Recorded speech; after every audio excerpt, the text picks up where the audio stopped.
పొందుకుందాం. మీరు ఈ పుస్తకాన్ని రోజుకు 3 సార్లు లేదా 7 సార్లు చదివి మీ జీవితంలో గొప్ప కార్యాలు చూడాలని ఆశపడుతున్నాం. ఈ పుస్తకం చదవడం ద్వారా, ఈ పుస్తకాన్ని అనేక మందికి ఇవ్వడం ద్వారా లక్షలాది మంది ఆశీర్వదించబడుతున్నారు.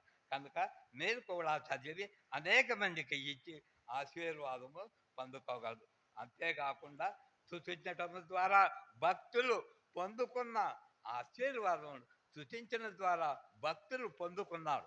ఏమని? స్తుతించడం ద్వారా గొర్రెలు కాచుకునే దావీదు చక్రవర్తి అయ్యాడు. స్తుతించడం ద్వారా సొలొమోను జ్ఞానము, ఐశ్వర్యము, ఘనత పొందుకున్నాడు.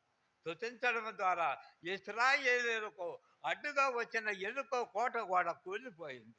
స్తుతించడం ద్వారా యెహోషాపాతు పక్షాన దేవుడు యుద్ధం చేసి అతనికి జయ జీవితం అనుగ్రహించాడు. స్తుతించడం ద్వారా చెరసాలలో బంధించబడి ఉన్న పౌలు, శీలలు, సంకెళ్ళు ఓడిపోయాయి.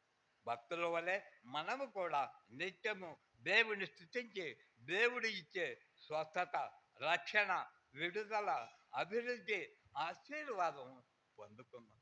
తండ్రి, ఇంతవరకు ఏ వాక్యమును వినిపించిన అందరూ వింటున్న మీరు కూడా ప్రతిరోజు దేవుని స్తుతించి దేవుడు మనకిచ్చే ఆశీర్వాదము మనం పొందగలిగినట్లు మీకు అందరికీ అనుగ్రహించడం కాదు. త్వరలో ఈ పుస్తకాలు కూడా రప్పించి మన సేవకుని ద్వారా మీకు అందరికీ ఇస్తాం. ఈ పుస్తకాలు మీకు ఎందుకు సప్లై చేస్తున్నామంటే ప్రతిరోజు దేవుణ్ణి, నీకు కలిగిన ప్రతి వాటిని దేవుడు ఆత్మీయంగా మనం బలపరిచిన స్థితిని గురించి మీరు దేవుని అనుకోవాలి.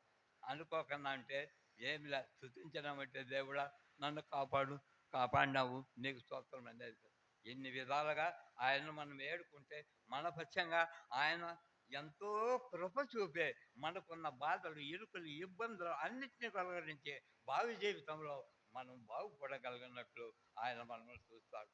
కాబట్టి మనం ఎవరికి వచ్చినామని కాదు, అందులో క్రొత్తగా సంఘము ఏర్పడింది. కాబట్టి ఈ సంఘమును మనము విడనాడకుండా ఎల్లప్పుడూ ఈ సంఘములోనే మనము ఉండి ఈ సంఘమును బలపడి స్థిరపడి లాగున మనమందరం పాటుపడేలాగున మనకు ఆయన కూడా. కొంతమంది ఏమంటున్నారంటే ఇక్కడికి రావడానికి కొంచెం దూరంగా ఉంటుందంటే వాహన సౌకర్యం కూడా వీలైతే ప్రభు చిత్తమైతే సమకూర్చగలం. కాబట్టి సమకూర్చకపోయినా దేవుని సన్నిధి అంటే మనము నడిచి వచ్చినా కూడా మనకుండే ప్రేమాభిమానాల చేత ఆయన మనల్ని కాపాడుతాడు. ఉత్తిత్త మాటలు చెప్పి, ఉత్తిగా చేపుడు చెప్పి, ఈయనొక మాట చెప్పి, ఆడొక మాట చెప్పి మనం పోతే మనం ఏమీ చేయలేము.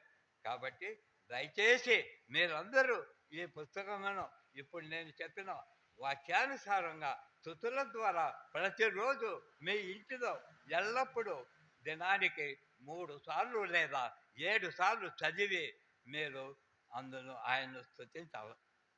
అందరికీ నమస్కారం.